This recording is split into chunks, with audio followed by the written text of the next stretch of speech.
Hello दोस्तों, welcome back to polytechnic chemical Guru. In this lecture we are going to learn all about the important question of CRE. जी हाँ दोस्तों, आज के इस लेक्चर के अंदर हम सभी सीआरई मतलब केमिकल रिएक्शन इंजीनियरिंग के मोस्ट इंपॉर्टेंट क्वेश्चन के बारे में बात करने वाले हैं।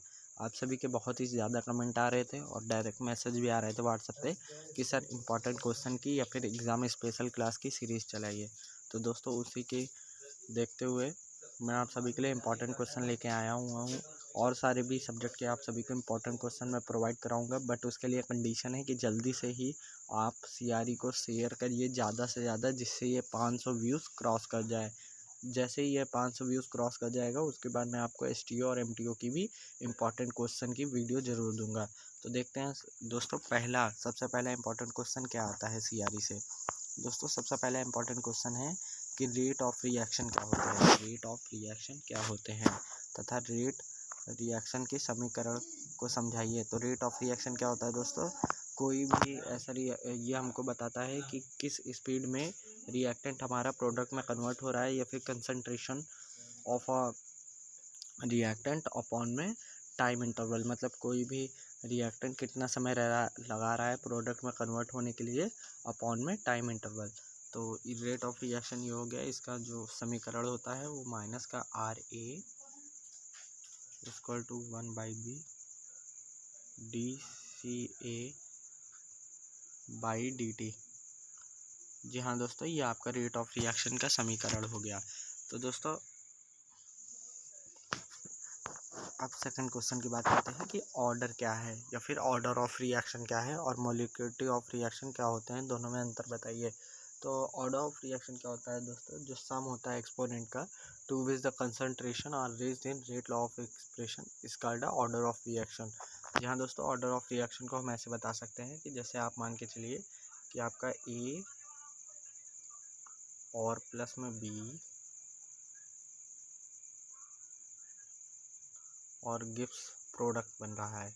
तो ऑर्डर ऑफ रिएक्शन में क्या होता है दोस्तों, जो ए की पावर है ए प्लस में बी की पावर बी, तो इसको हम क्या लिखते हैं ऑर्डर ऑफ रिएक्शन में, इसको हम लिखेंगे A plus B equal to product. तो ये हो जाता है हमारा ऑर्डर ऑफ रिएक्शन दोस्तों।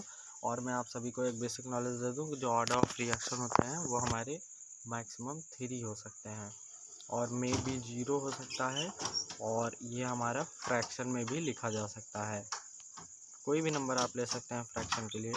तो मैक्सिमम 3 होते हैं ऑर्डर ऑफ रिएक्शन, 0 भी हो सकते हैं और फ्रैक्शन में भी हो सकते हैं। और जो मोलिकुलरिटी ऑफ रिएक्शन होती है, जो कि आपका ये सेकंड क्वेश्चन था, molecularity of reaction.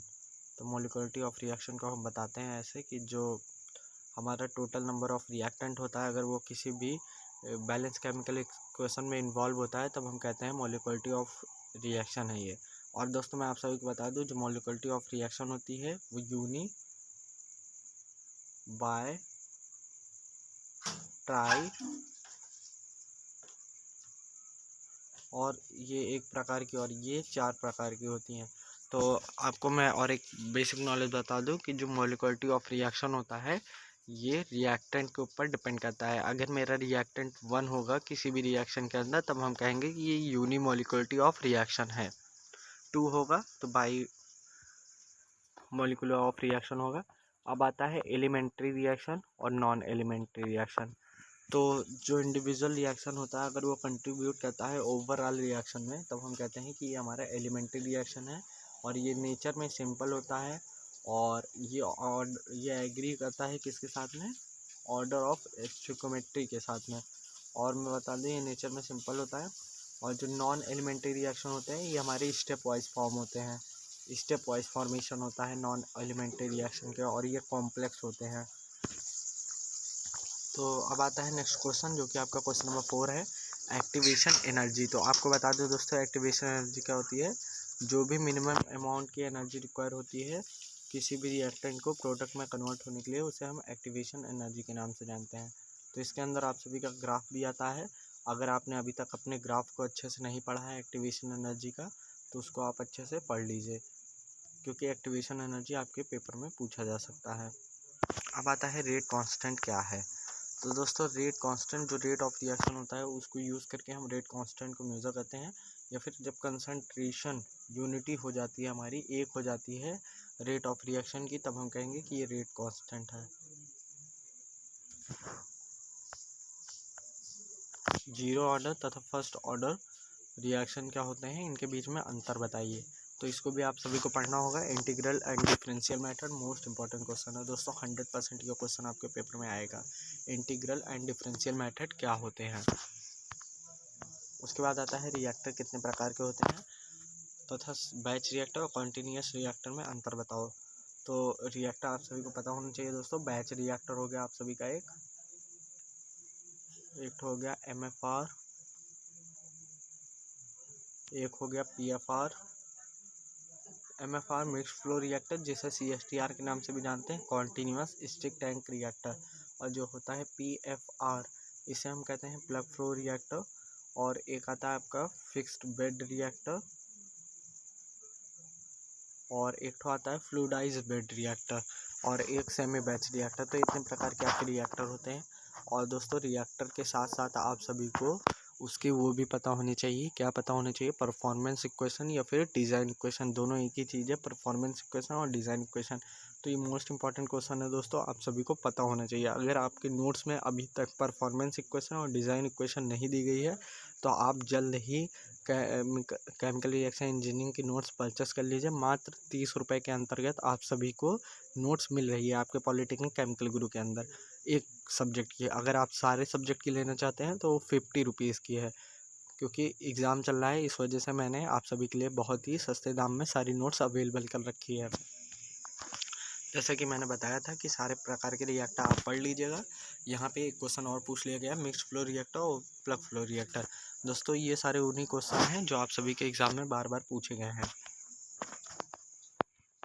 Question number 10 की तरफ चलते हैं, जो कि क्या कह रहा है, फिक्स्ड बेड रिएक्टर और फ्लूइडाइज्ड बेड रिएक्टर के बीच में अंतर बताइए।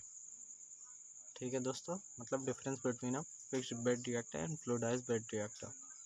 और उसके बाद स्पेस टाइम और स्पेस वेलोसिटी, बहुत इंपॉर्टेंट क्वेश्चन है। CSTR और PFR का डिज़ाइन इक्वेशन, परफॉर्मेंस इक्वेशन, जैसे कि आपको मैंने बताया था। अब आता है हेट्रोजीनियस रिएक्शन, आपका एक चैप्टर होगा उससे क्वेश्चन आ रहे हैं। तो हेट्रोजीनियस रिएक्शन के लिए रेट ऑफ रिएक्शन क्या होते हैं, इनको बताना है आपको। उसके बाद हेट्रोजीनियस रिएक्शन के लिए विभिन्न कॉन्टैक्टिंग पैटर्न 5 प्रकार के होते हैं, अच्छे से पढ़ लीजिएगा। उसके बाद हेट्रोजीनियस रिएक्शन को प्रभावित करने का कारक कौन कौन से होते हैं, आपका टेम्परेचर हो गया, प्रेशर हो गया, उसके बाद कंसंट्रेशन रेट हो गई। ऐसे ऐसे करके 5 से 6 चीज़ आपके हेट्रोजीनियस रिएक्शन के इफ़ेक्ट करते हैं। उसके बाद आता है क्वेश्चन नंबर 16, कैटालिसिस क्या होते हैं।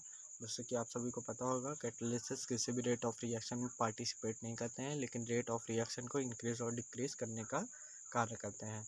कैटलिस्ट कितने प्रकार के होते हैं, ऑटो होते हैं, और प्रमोटर भी कैटलिस्ट होते हैं, नेगेटिव कैटलिस्ट होते हैं, पॉजिटिव कैटलिस्ट होते हैं, इनहिबिटर होते हैं।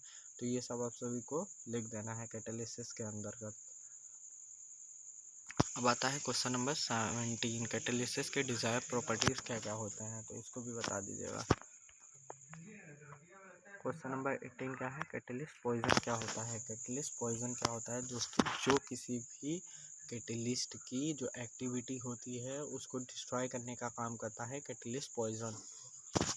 अब प्रमोटर, इनहिबिटर और एक्सेलरेटर क्या होते हैं। तो ये आपका लास्ट क्वेश्चन था। आज का लेक्चर यहीं पे समाप्त होता है दोस्तों। अच्छे से इतने क्वेश्चन पढ़ लीजिएगा, आप 100% CRE में अच्छे मार्क्स ऑब्टेन कर पाएंगे। दोस्तों आप सभी से मेरी एक ही आशा है कि आप ज़्यादा से ज़्यादा इस लेक्चर को शेयर करिएगा अपने दोस्तों के साथ में, अपने कॉलेज ग्रुप में। जैसे ही ये 500 व्यूज़ क्रॉस करता है, मैं आपके लिए STO और MTO की भी इंपॉर्टेंट क्वेश्चन की वीडियो बना दूंगा। ठीक है, ऐसे ही दोस्तों उसमें भी 100% क्वेश्चन होंगे जो कि पेपर में आप सभी के पूछे जाएंगे। तो इस वीडियो में बस इतना ही, मिलते हैं नेक्स्ट वीडियो में, तब तक के लिए जय हिंद, जय भारत।